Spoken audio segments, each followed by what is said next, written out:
And Ashley, go. Okay. This year's theme for History Day is taking a stand.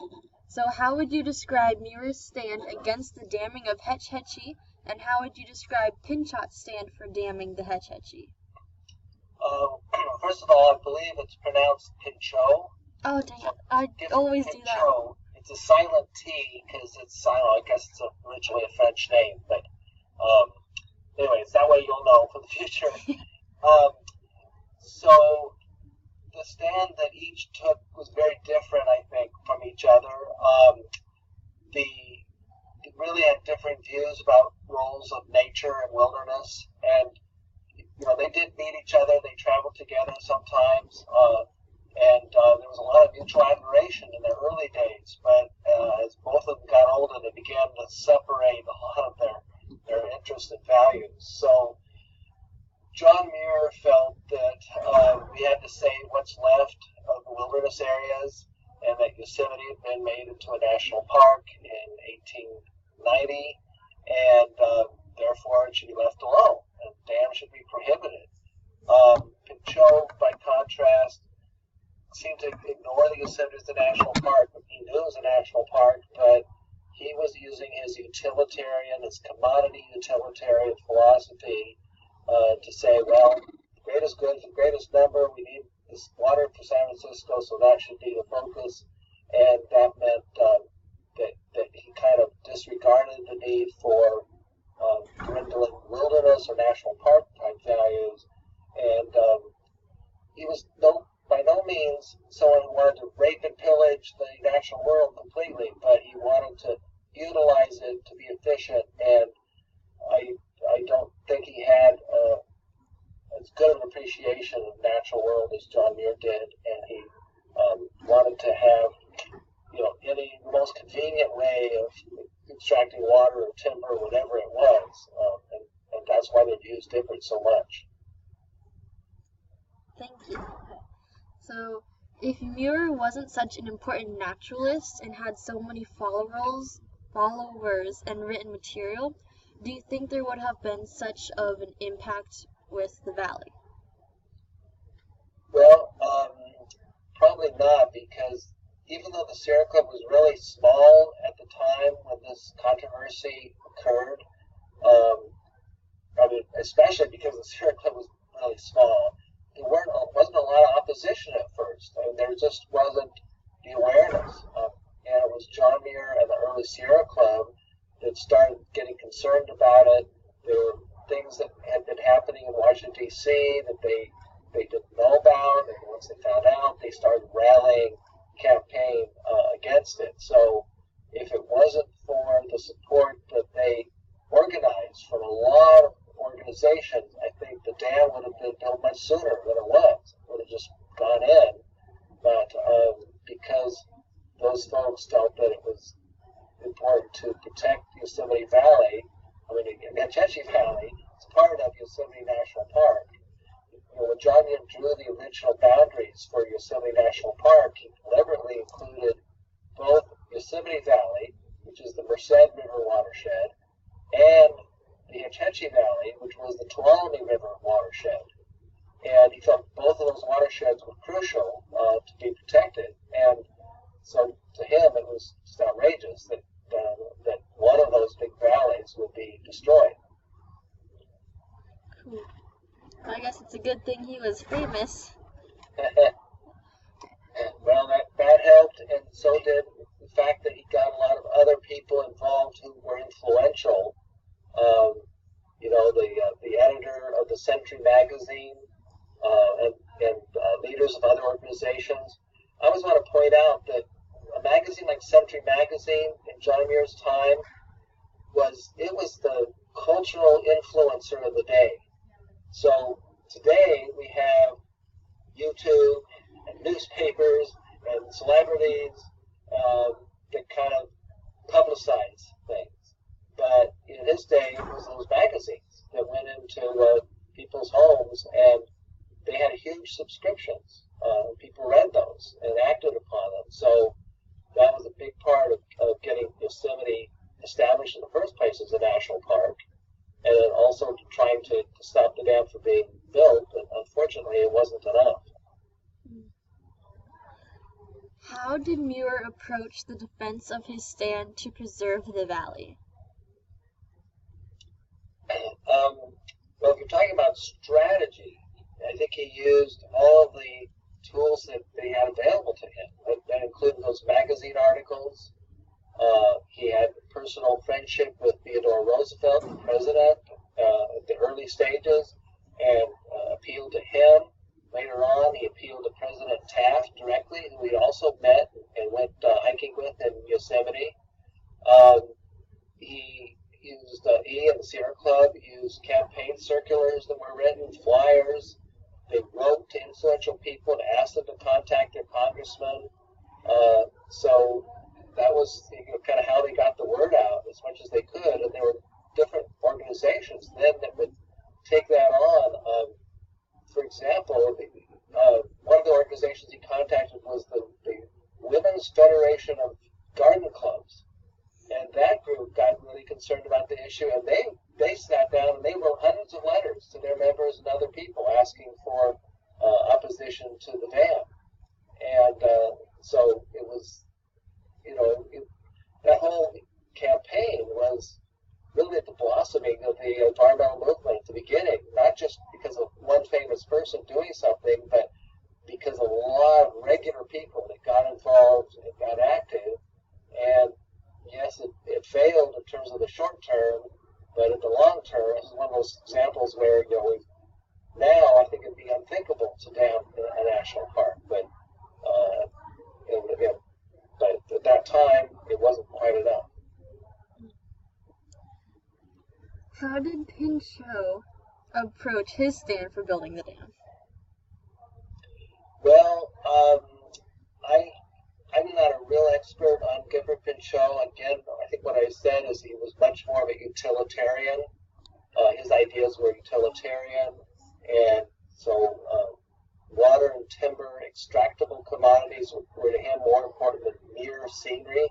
But today we think scenery is really important, and actually scenery today has been shown to have a major economic benefit to areas. But at the time, it hadn't, because not that many people visited Hetch Hetchy Valley. It wasn't as famous as Yosemite Valley was.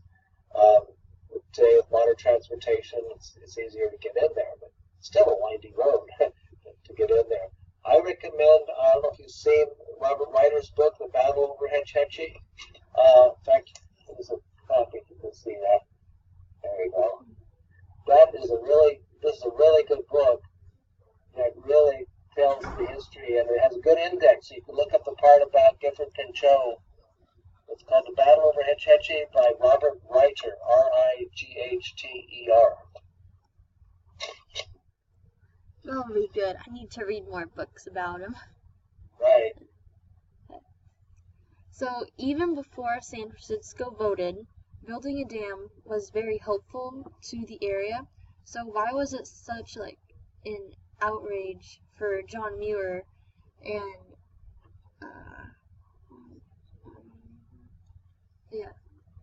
so why was it just so important to him when a lot of people needed it?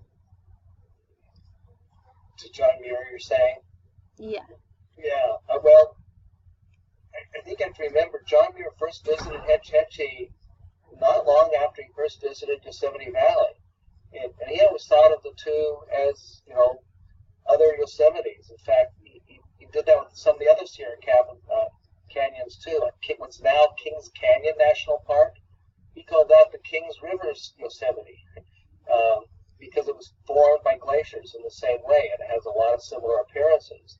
Not quite as dramatic as Yosemite, but several of these valleys, mountain valleys, were carved by glaciers and have those same iconic cliffs and so forth. And Hetch Hetchy certainly had that. And then the fact that it had been established as a national park, to him, the decision had already been made. The decision was made in 1890. You shouldn't be going back on that decision 20, 25 years later and saying, let's develop this for a water resource when the decision had already been made much earlier, and it was intended to protect it from that kind of development. But at that time, the National Park Service had established. The Organic Act hadn't been adopted, so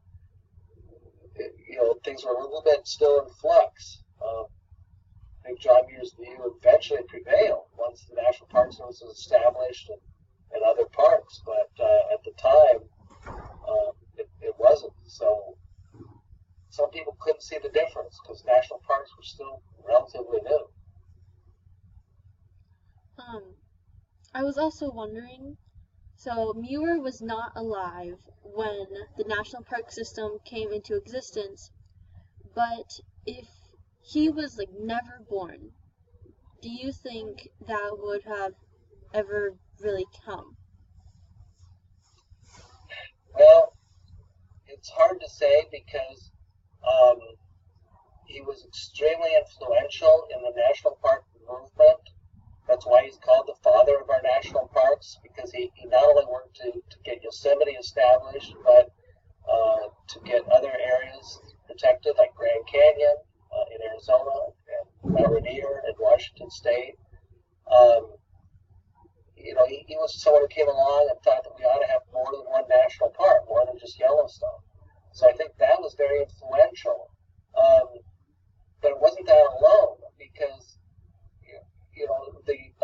the Sierra Club was an organization that formed in 1892. He was one of the co-founders, but he wasn't the only one. So it's possible that someone might have invented a Sierra Club even without him, but I think if it hadn't been for all his writings prior to that, it would have been slower in coming. And so I think that it's important to realize it wasn't just John Muir himself, it was the influence that he had on others, and then others following in his footsteps, so to speak, to make all these things happen. It was certainly a revolutionary sort of thing, and I think the same could be said for a number of other people in history. For example, Rachel Carson. Without her, I don't think we'd have the modern concern about pollution and pesticides. So every once in a while, somebody kind of special comes along and wakes people up and galvanizes people, and then that's when everyone gets involved and they make a difference. So, in what other ways did Muir take a stand for the preservation of nature that wasn't hetchy? Well, I mentioned a couple of them already, the other national parks like Grand Canyon, Petrified Forest, Mount Rainier. Some of those were led by other people primarily, like Mount Rainier was led by a mountaineering club in Washington State, but John Muir and the early Sierra Club supported that effort and helped influence getting it done through their contacts in Washington and by getting articles in those magazines and so on. Another one that he was directly involved with was Petrified Forest. Now, do you know about that story? No. Well, Petrified Forest is now a national park in northern Arizona. And when John Muir's daughter became ill, her doctor recommended that she go live in a drier climate, and she was in her 20s then. So she moved out to Petrified Forest for a while, to that area, and John Muir went and visited her several times and stayed with her for several months, and they would go horseback riding together and exploring, and he discovered what's now called the blue forest of petrified wood, and there were other petrified wood all around there that had long been discovered, and they were being dynamited and then carted away to be sold as souvenirs. And John Muir was really upset about that. He wanted to have those protected so people could come see the petrified forest in its natural state, and pretty soon everyone would have carted it off and there wouldn't have been anything left. So that's when he wrote to President Roosevelt and asked that it be established as a national monument in order to protect it. And by then the Antiquities Act had passed, and so Roosevelt had the power to do that, and indeed he did. So one of the first national monuments that President Roosevelt declared was Petrified Forest, and it was largely at the urging of John Muir directly.